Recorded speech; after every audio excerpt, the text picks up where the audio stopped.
through this way of doing things, when I have clients, they're clients for decades afterwards because, well, Jeff always gives us, he's always giving more than what I would even expect him to do.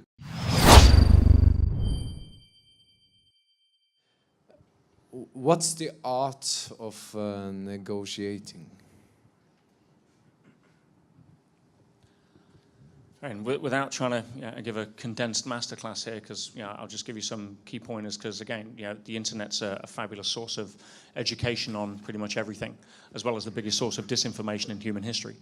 But from my perspective, know what your limits are. And most people go into a negotiation open-ended and they have no firm limits. Be willing to walk away without compromising your sense of self. Also, overload the deal sheet with stuff you're willing to compromise on, because that they're the things you're able to throw back onto the table. So put stuff in there that you know is probably going to get a kickback from the opposite side, but you're willing to concede, so that you're almost putting your concessions in advance. And golden rule: always allow them to make the first offer.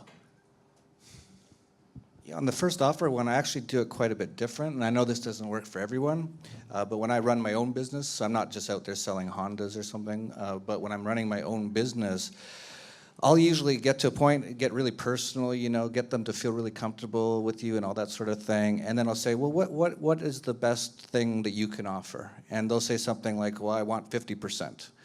And I'll go, you know what? Let's give you 60% because I want this to be a long-term relationship. And I actually really mean it. I will actually give up more to become more, and through this way of doing things, when I have clients, they're clients for decades afterwards because, well, Jeff always gives us, he's always giving more than what I would even expect him to do. Now, I'm not saying that works for everything, but that is one angle on doing things, especially in certain types of businesses. It's not going to be for selling widgets or anything like that, but when you're going to have more of a personal relationship, I always try to give them more than even they expect to get. And in that turn, it turns out they refer all their friends to you, all that kind of stuff. It actually has some payback in that regard. Yeah, thanks. Yeah.